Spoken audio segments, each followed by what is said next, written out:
Hello and welcome back to the Argyle HR Leadership Summit. My name is Vicki Lynn Brunskill with Argyle. It's great to have everyone joining us today.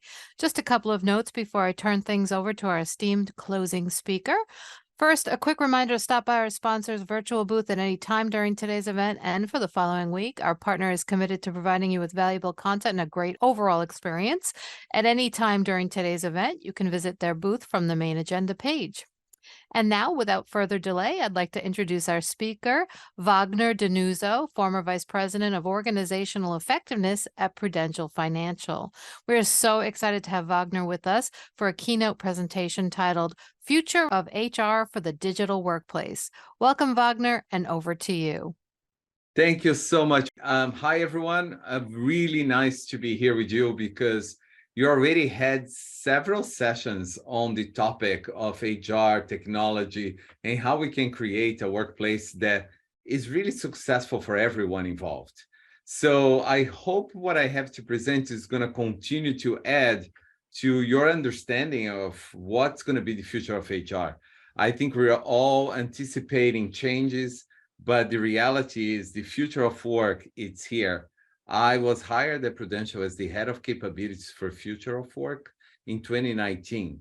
At that time, we were beginning to think, this was pre-pandemic, we were thinking about talent marketplaces and all that. I implemented that immediately as I arrived and was amazing what a tool and a platform like that could do for you for internal mobility, for employee education, and employee self-worth. So we can talk a little bit more about the talent marketplace when I get there.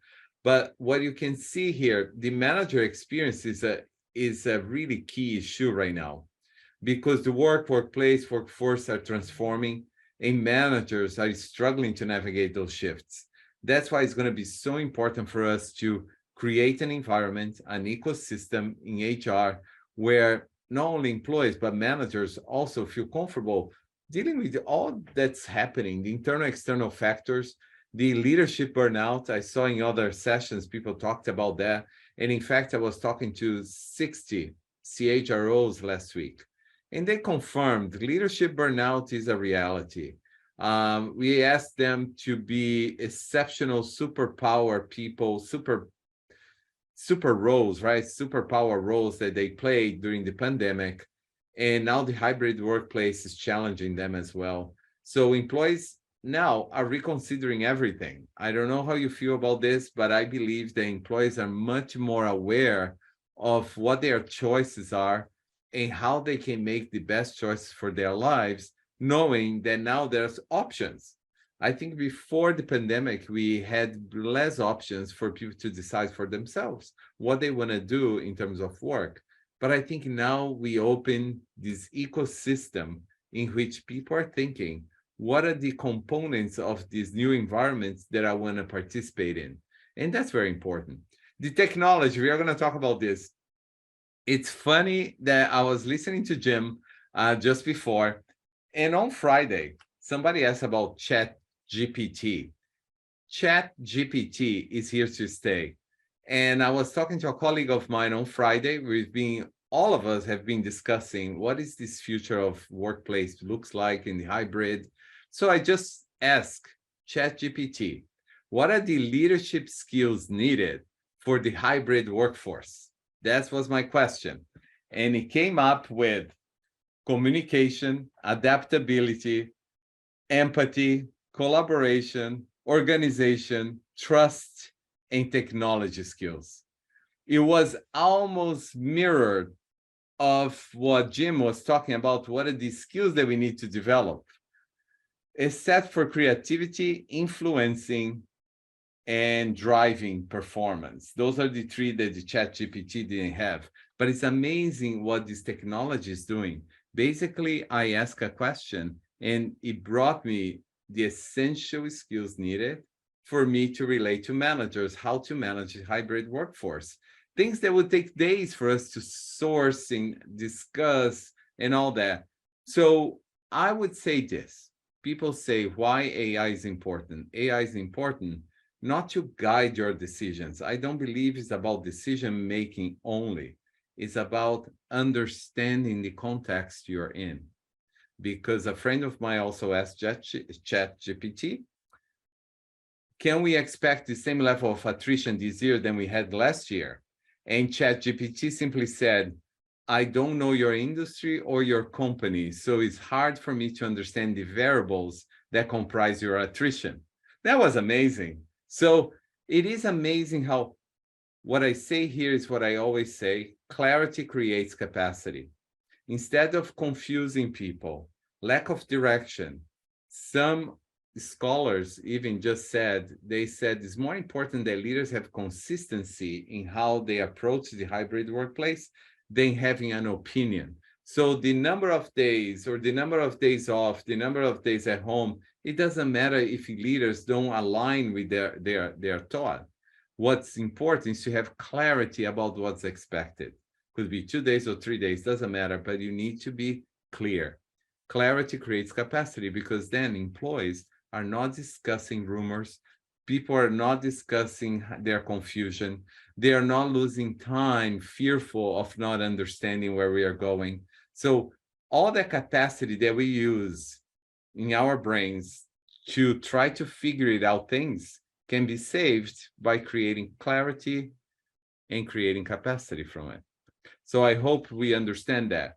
Of course, I asked those CHROs last week, what are you thinking that's keep you up at night? And this is what they came up with: talent planning, recruiting, retention, training, employee.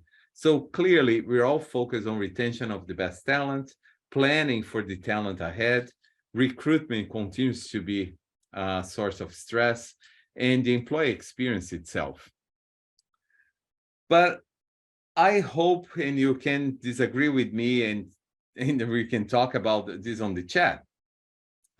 But I think the new workforce is very clear what's happening. The new workforce is distributed, is dynamic. Why? Because gone are the days that people enter a company for the lifetime, right? We know this. This was already happening 10 years ago. So they are dynamic. We need a talent strategy that's dynamic. A talent strategy, if you think about the half-life of a skill, is 3 years, 4 years, 5 years. The half-life of the employee tenure is 3 years. You have the first few years to engage the person into buying into your culture and creating some impact. The second year is for developing that person and showing them that there is a future in your organization. The third year is when that person is going to make decisions about, do I stay or do I go for the next? It's very important that we feel comfortable with that, because there is nothing wrong in people deciding to create variety and diversify their career pathways. Because the reality is we don't have room at the top for everyone. There is not opportunity for everybody to advance in terms of levels. So we need to be very good in using AI, using all the tools available, including working with managers, to understand in these 3 years, how can I identify the people who are booming and blooming to be superstars? Who are the hidden figures who are shy, we may not have noticed because they're shy, they have a different style. So we have to be very focused on how dynamic our strategies have to be. No longer thinking about 5 to 10 years from now. Let's think from now to 3 years so we can really engage employees. So they're distributed, dynamic, they're diverse, we know that. They're digital. That's why our managers, our leaders have to be digitally dexterous. So digital dexterity is really important for all of us. And discerning. The last one is really important. Discerning. Why? Because I think employees are making judgments and discerning and having discernment about what they're willing to do, how they want to do it, where they want to do it, with whom they want to do this work. And it's important for us to experience that as a mutually agreed relationship between employers and employee. Skilled workers are reinventing their careers, right? They're making decisions about their work arrangements. They're making decisions about everything. So I hope you understand the 5 Ds of this new workforce, because this is really important. Now, of course, we need to discuss how do we create teams that are high-performing teams? At Prudential, we chose to not start throwing so much content at people, but we said, you know what? Teams are effective when all members of the team take the accountability to create a healthy environment for everyone, psychological safety, and your teams are self-managing towards an outcome. So I can tell you about Prudential, for example. After our transformation first 2 years, we created during that transformation the team that I call Talent Catalysts. Talent Catalysts are ready to do work design, org design, skills assessments, talent strategy, redesigning the workflow, skills, and all that, and change management. So they're fungible talent pool that I have that goes to businesses to address where they are in the maturity level of their transformation. Some wants just a skills assessment, some wants a org design, some wants a leadership design, some wants just a reskilling, upskilling of their folks. So teams are working cross-functionally. Most companies have these cross-functional teams working where the needs are. And that's very good because it's the agile way of working, becoming part of the culture of how we do work in the future. So these teams, is very important for us to understand, they need to make decisions. So this is the 6 conversations. We said instead of giving content, we are going to curate conversations. How do we ask the questions? How do we prepare people to have these conversations? So those are conversations that any team member can bring to the team because they're valuable. When a new team is formed, new work, new norms, something's not working, instead of like trying to guess how to address, we have guidance on how you can start bringing up different subjects to the team. We also have, are we doing the right thing, right work? That's about prioritization. How many of us goes through teamwork and we know that the prioritization needs to be done, but nobody says anything? So it's very important to start prioritizing. We need to make a decision. Decision making is really difficult. At Prudential, we're implementing a new model. Is going to be really helpful because allows people to make decisions closer to their customers. What did we learn? Working together, what have we learned about teaming and getting to high performance? And what's changing? When we notice that something's changing and there are new strategies, we change direction. It's important to have those conversations. So all I'm saying here is you need to start addressing the work unit of value as a team. So no longer you have a manager in their verticals with their in tech teams doing the work in isolation. I think what you see more often is that managers have to be attuned to what's happening around, assigning their talent towards the mission that's needed. That's why you have the gig economy. That's why we create the talent marketplaces. That's why you see a lot of strategy changing to this dynamic way of working. So the employee experience, for example, it needs to be about well-being and clarity of purpose. Manager capability, I think more than ever, managers have to be career coaches and sense makers. They need to sense of what's happening in the environment, in the ecosystem, coach their people to be at their best, and coach them for their careers. Because managers, at least in large organizations, are not managing the work day to day because those are agile teams, are teams that are working and they're managing themselves really well. Career management. This is all about empowerment. You had today the super personal, hyper personalization session. When we personalize the experience of the employee, we are giving them all the tools. So we need to empower them to make decisions for themselves, and the learning tools have to be available to them.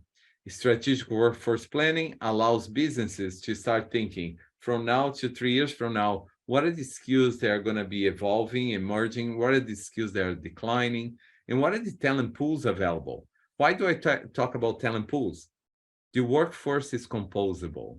Going forward, we can't just rely on hiring, then firing. It's not sustainable. A great high-performing workforce will be comprised of independent workers, about teams. I mean, the board, the advisory board for a team, a team. They provide you a team to do the design of products, development of the products, and it's really cool what they do because they are building capabilities for your in-house team, but at the same time, they're accelerating the go-to-market products that you might have. So it's a very good solution for organizations that can hire everybody for the long term, but we can address talent pools that could come in and out, and we have an open source, an open ecosystem to work with. I think that's the future of workforce. And the talent development is we need to rely on analytics. We need to rely on internal mobility. Since we introduced the talent marketplace at Prudential, for example, we educated people on skills that are transferable. We educated them on how the AI works to recommend work for them, the skills ontology versus the taxonomy. All this came into being, and we improved internal mobility by 11 points. So it's very important to educate people, empower them to seek a new organization or a new path for their careers, and really encourage them to think that their skills are transferable. I think that works really well for people who leave the workplace and come back, for people who are not totally skilled in what they want to do. And the talent marketplace became a community. So what I'm trying to say is that you use technology to create community. So the new workplace is a community where all members of this community have access. And I'm going to say access is the point of equity. Equity in opportunity and access to grow. Not equity of experiences, because people have personalized experience. People have so many different contexts in their lives. The LGBT community is very different from the Black community, from the Asian community, from the multi-generational communities that we have in the workplace. The differently able community is emerging as very successful community. So you need to bet that the equity is in the opportunity and access to jobs, opportunities for gigs to gain more experience, learning to get the skills that you need. And at Prudential, we have career services. I think we're one of the first companies that have up to 3 sessions a year. You can talk confidentially with a counselor about your career, about what the options are and the opportunities in the company. So I think this is really what I'm talking about, is comprising and creating an ecosystem that really works together for us. So the role of HR, simply here, because we don't have much time left, but I want to tell you this, is to create the conditions that employees can do their best work and deliver through outcomes aligned with strategy, of course, but I think that's the role of HR, is not to build programs, process, and policies. That we can do, and ChatGPT can do it better than we do. But our role is to create the conditions in which the psychological safety, in which the teams feel comfortable doing the work that they do, and people feel that there is an opportunity to grow. So that said, our challenge is to build a flexible workforce. What are the elements of the workforce that we need? Full-time employees, contractors, consultants, or maybe outsourced, or maybe the independents when they come and go. Design a dynamic talent strategy, because the talent reviews, the process of performance management, all of them have a purpose. But if you're more dynamic, you need to think about how can I gain the trust of these employees to accelerate their growth and their learning without so many cycles and annual cycles that actually are very slow. Develop critical organizational capabilities, the capability of identification of top talent, the critical organizational capability to create mobility internally. So you need to think end to end. Like work design is a capability that we need to develop, because with all the automation that's happening, everything coming, we need to start designing work differently. We need to change the hierarchy. We need to change the way we organize working processes. So that's a gap that we have, the capability of work design. I think that's very important. And then the skills, we need all those skills that ChatGPT and Jim talked about, but we need sense making, understand what's happening outside, bring it in, systems thinking, because everything now is in an ecosystem. And we need to start thinking that systems, when you change something, impacts other systems. And collective leadership. We need to commit to a more collective goal setting, collective purpose, because all leaders have the goal to create clarity for their capacity to emerge. So I say this because this might be very helpful to you. When you think about technology for you, think about these three systems. This last thing I'm going to tell you. The three systems are systems of record, building the architecture of accurate data. Like some people have Workday, you might have other systems, but designing APIs that this data can be sourced for the systems of insights is very important. So self-service for the workforce in systems of record, I prefer to call it direct access. When you tell managers and employees they have direct access to the information they need, is better than self-service or share services. That became a little sour in the organizations. So think about direct access. You're giving people direct access to what they need. Systems of insights. At Prudential, we have Vizier, but analytics is very important. But analytics by itself is no use. You need to start building hypotheses. We need to start using questions, because the AI, the insights that you gain are really important, but without a purpose, it's just data. And systems of engagement. We fail terribly because actually we need a system of engagement where employees know where the community interacts, how they can be connected to each other.